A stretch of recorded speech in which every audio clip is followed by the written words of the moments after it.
haddaan gaygayga qayto haddaan macdantiyo shidaalka haddaan hodankiisa gaadho. bismillaahi raxmaani raxiim. ilaahay baa mahad leh. waxaynu joognaa dugsiga hoose dhexe ee Sheekh Bashiir oo ka mid ah 14 goobood ee imtixaanku ka socdo. guud ahaan dhalinyarada imtixaankan saaka uu bilaabmay waxa weeye 3393 wiilaliye gabadhaba oo Soomaaliland oo dhan ka kooban oo ah intii buuxisay shuruudihii loo dhigay ka qaybgalka shaqo qaran. imtixaankan waxa loo qaadayaa tartanka dafcadii saddexaad ee shaqo qaran oo haddii la yiraahdo haddii alla idmo inta ku guuleysata ay ka mid noqon doonaan dafcadda saddexaad ee barnaamijka shaqo qaran.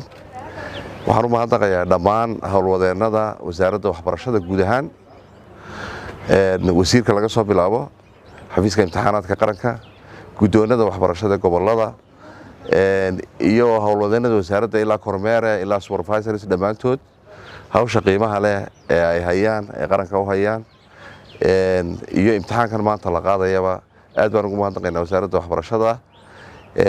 waana hawl qaran oo la wada leeyahay qaybtii ku soo aaday wasaaradda waxbarashada ay tan ka mid tahay laantoodna waxa la wax noo suurtagali lahaa ma jirin.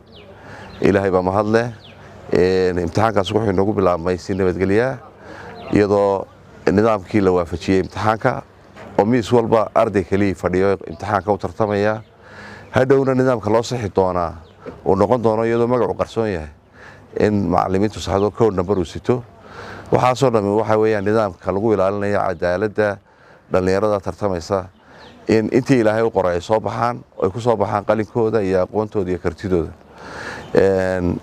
waxaan u rajaynayaa dhammaan dhalinyarada maanta imtixaanka u fadhiisatay nasiib wacan intii ilaahay u qoray baana heli doontaa.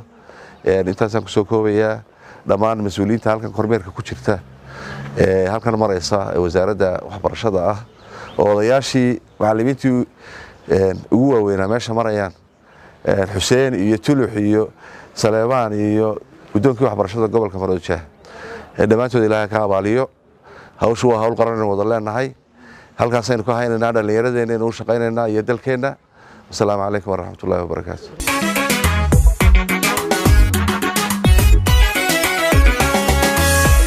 haddaan gaygayga qayto haddaan macdantiyo shidaalka haddaan hodankiisa